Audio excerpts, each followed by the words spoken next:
cuentos se cuentan en la noche, porque en la noche late lo sagrado. Y quien cuenta, cuenta sabiendo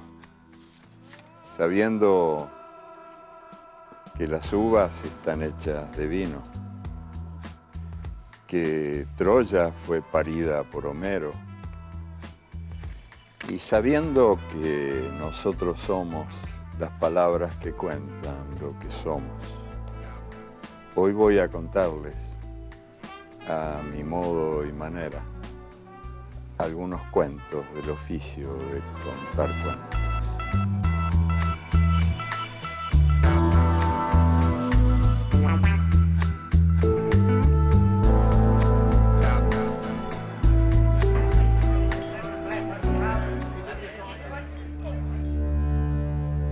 En 1870, al cabo de 5 años de guerra, los países invasores terminaron de arrasar el Paraguay. El Paraguay fue exterminado en nombre de la libertad de comercio y entre sus ruinas humeantes no sobrevivió casi nadie, no sobrevivió casi nada. Pero sí sobrevivió lo más importante. Entre tanta muerte sobrevivió el nacimiento. Y en el nacimiento estaba la lengua guaraní, la certeza de que la palabra es sagrada, porque en guaraní ñeje significa palabra y también significa alma, y por lo tanto quien miente la palabra traiciona el alma. Según cuenta la más vieja de las tradiciones, en esas tierras, desde el fondo de un cedro, resonó por primera vez la lengua que llamaba a los paraguayos. Ellos no existían,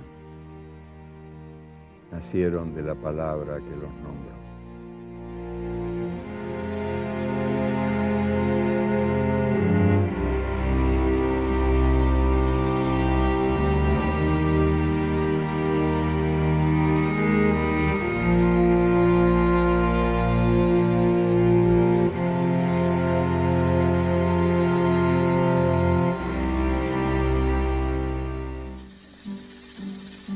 Los indios chiriguanos del pueblo guaraní navegaron el río Pilcomayo hasta las alturas de los Andes y llegaron a las espaldas del imperio de los incas.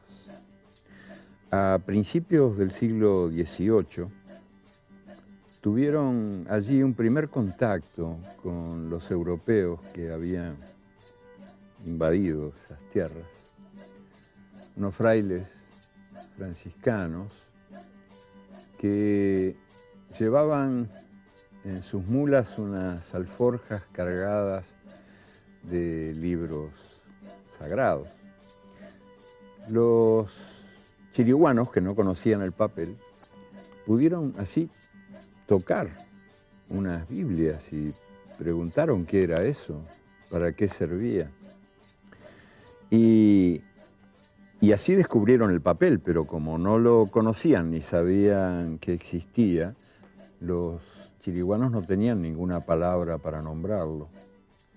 Y cuando los frailes franciscanos les explicaron qué era el papel y para qué servía, los indios llamaron al papel en su lengua piel de Dios, porque el papel servía para enviar mensajes a los amigos que están lejos.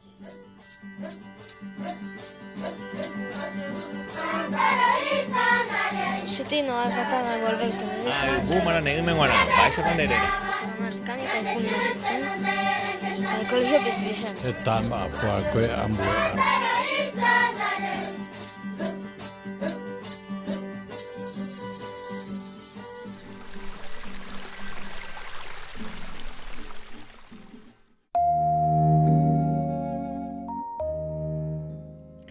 El pastor Miguel Brun me contó que hace algunos años estuvo con los indios del Chaco paraguayo en una misión evangelizadora.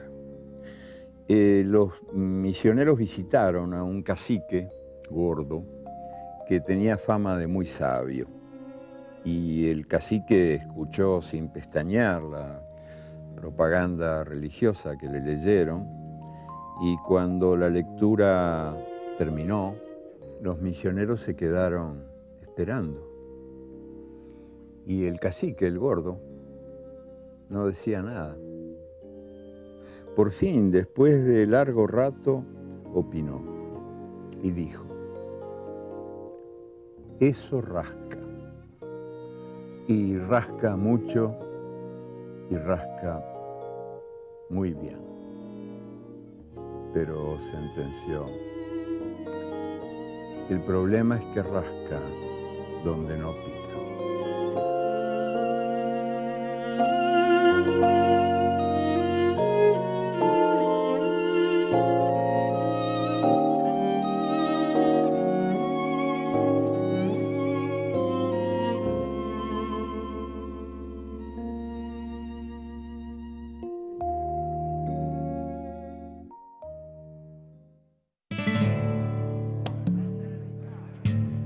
Enrique Buenaventura estaba bebiendo ron en una taberna de Cali cuando un hombre, un desconocido, se acercó a la mesa. Se presentó, era de oficio albañil. Perdone el atrevimiento, disculpe la molestia. Necesito que me escriba una carta de amor. ¿Yo? Sí, me han dicho que usted puede. Enrique no era especialista, pero hinchó el pecho y el albañil aclaró que él no era analfabeto. Yo escribir sé y puedo, pero una carta así no puedo. ¿Y para quién es la carta? Para ella. ¿Y usted qué quiere decirle? Si lo sé, no lo pido. Enrique se rascó la cabeza. Escribió la carta. Y al día siguiente el albañil se presentó y la escuchó. Y entonces dijo: eso, era eso lo que yo quería decir. Pero yo no sabía que era eso lo que yo quería decir.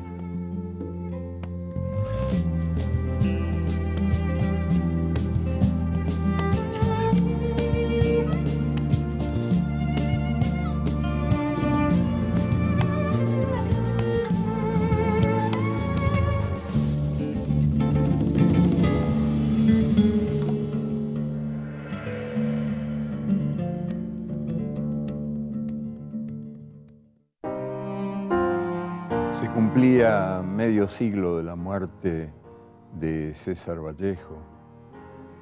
En España, Julio Vélez, también poeta, organizó muchos homenajes, seminarios, conferencias, ediciones y hasta una exposición que ofrecía imágenes desconocidas del poeta, de su tierra, de su tiempo, de su gente. Pero en esos días Julio conoció a José Manuel Castañón y entonces todo homenaje le resultó enano. Castañón había sido capitán en la Guerra Española, capitán del ejército de Franco. Peleando por Franco y contra la República había perdido una mano y había ganado unas cuantas medallas. Pero una noche, Castañón descubrió un libro prohibido. Se asomó, leyó una página, 2, 3 poemas, 4, y ya no pudo desprenderse, y pasó la noche entera en vela, atrapado el guerrero del ejército vencedor, atrapado por la voz del poeta del pueblo vencido.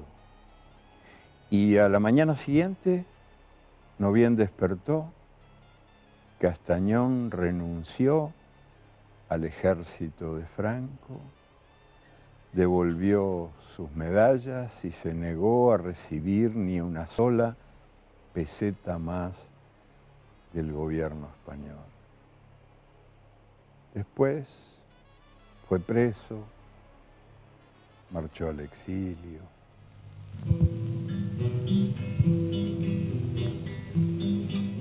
Dicen que la patria es un fusil y una bandera. Mi patria son mis hermanos que están labrando la tierra. Mi patria son mis hermanos que están labrando la tierra. Mientras aquí nos enseñan cómo se mata en la guerra. Ay, que yo no tiro, que no, ay, que yo no tiro, que no, ay, que yo no tiro contra mis hermanos. Ay, que yo tiraba que sí, ay, que yo tiraba que sí, contra los que ahogan al pueblo en sus manos.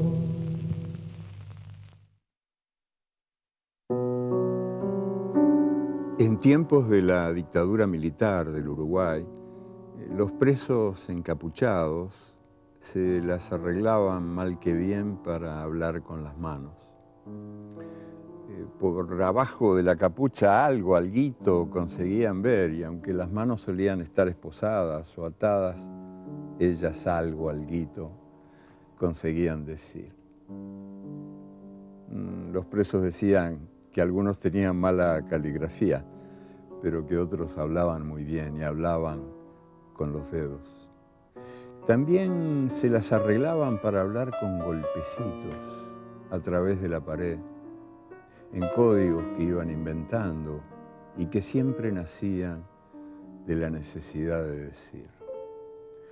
Porque cuando es verdadera, cuando nace de la necesidad de decir, a la voz humana no hay quien la pague. Porque todos, toditos, tenemos algo que decir a los demás. Algo que merece ser por los demás celebrado o perdonado.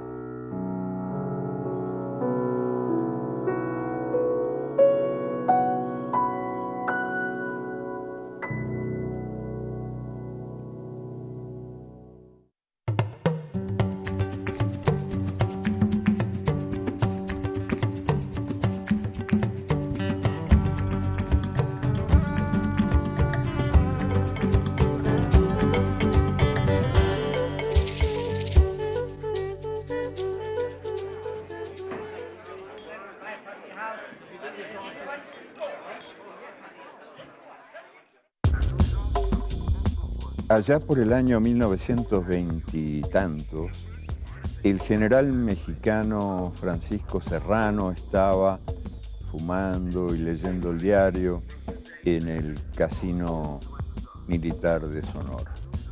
En eso entró el presidente, Álvaro Obregón, y lo vio leyendo el diario, y vio que estaba leyendo el diario al revés. Y le preguntó: disculpe, general, pero ¿usted siempre lee el diario así, boca abajo? ¿Al revés? Sí, presidente, siempre. ¿Y por qué? ¿Se puede saber? Por experiencia, presidente, por experiencia.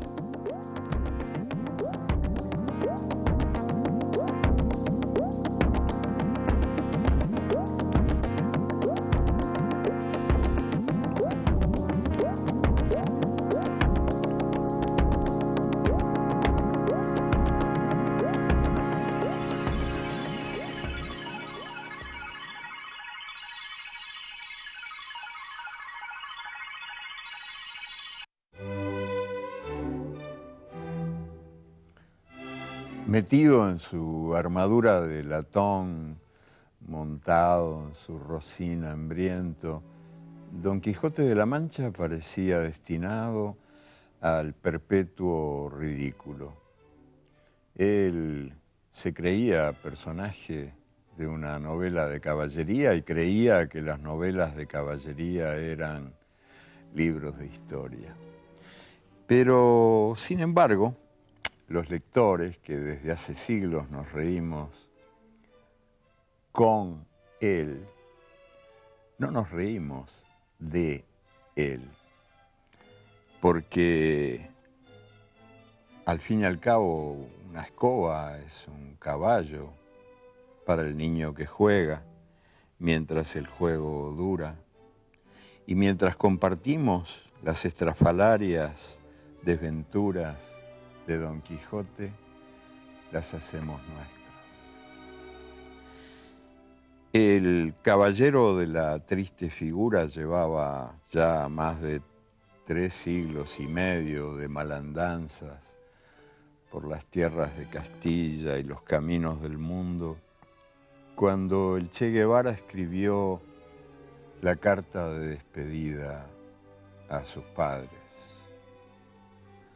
Y para decir adiós no eligió un texto de Marx, escribió: otra vez siento bajo mis talones el costillar de Rocinante y vuelvo al camino con mi adarga al brazo.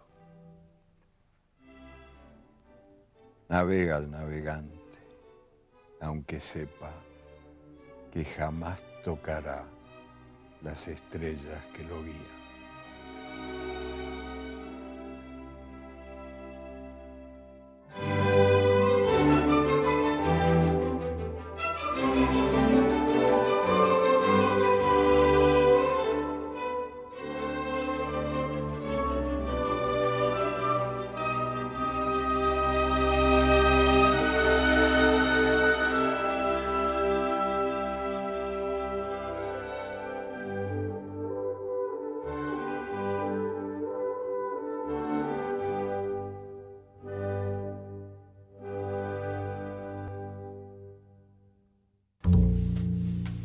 Mientras escribía palabras que querían a la gente, Julio Cortázar iba haciendo su viaje al revés, por el túnel del tiempo.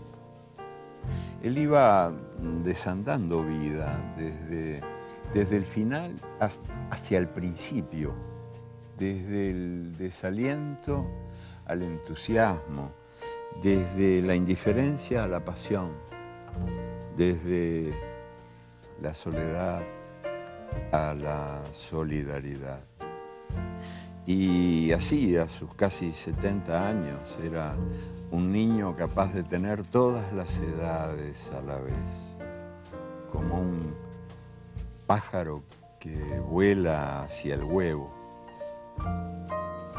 Año tras año, día tras día, Julio iba desandando vida rumbo al abrazo de los amantes que hacen el amor que los hace. Y así murió y entró en la tierra como entrando en mujer. Regresa el hombre al lugar de donde viene. Nos ahogamos en un breve y terrible absorber simultáneo de la alineación. La humanidad, esa instantánea muerte es bella. Y hay una sola saliva y un solo sabor a fruta madura. Y yo te siento temblar contra mí como una luna en el agua.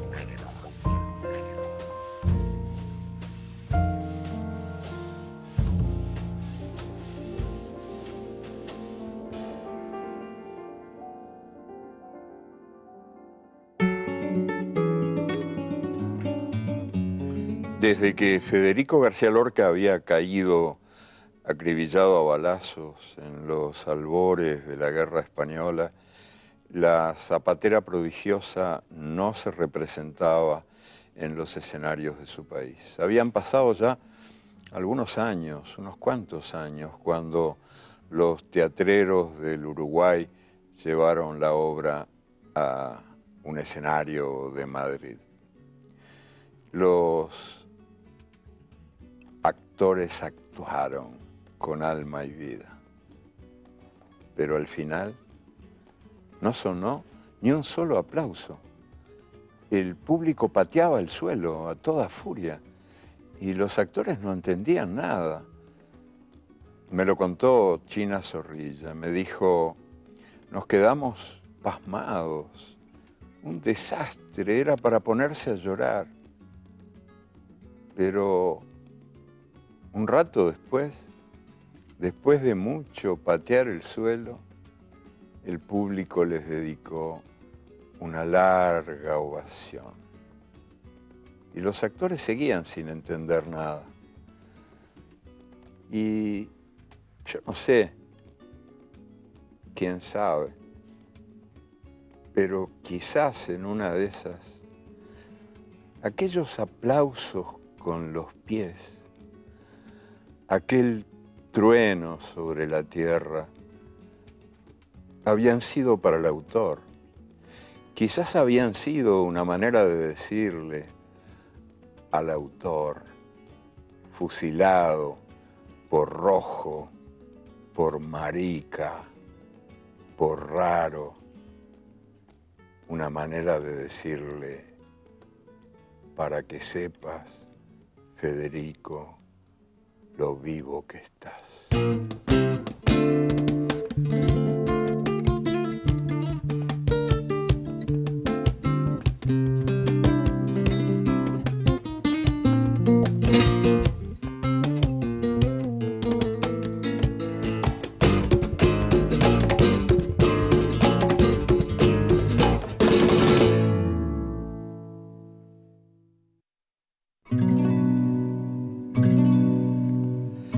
Yayagua es el nombre de una diosa andina de la fecundidad y es también el nombre de un pueblo minero atormentado por la miseria y el frío en el corazón de las minas bolivianas de estaño. Yo pasé algún tiempo allí, estuve dentro y fuera de la tierra con esos hombres que metidos en la montaña perseguían los socavones y que estaban todos condenados a morir temprano por el polvo de sílice que les iba endureciendo los pulmones. Y llegó la hora de irme después de aquel tiempo y pasamos una noche de beberaje corrido, mucha chicha, mucho zingani, muchos chistes malos con mis amigos los mineros.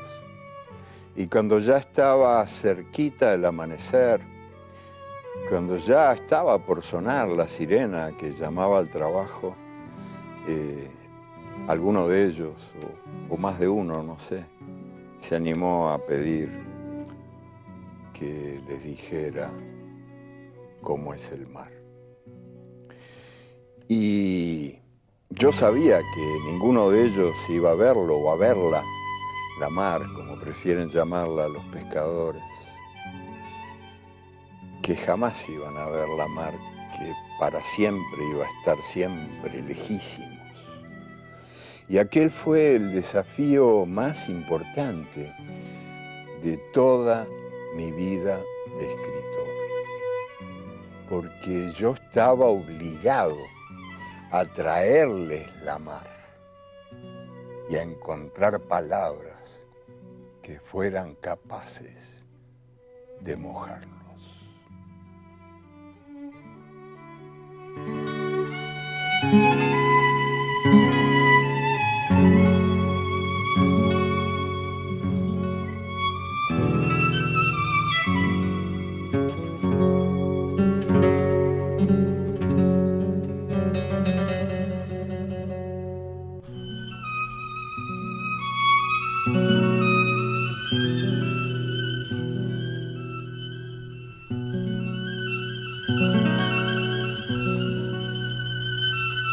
Chao.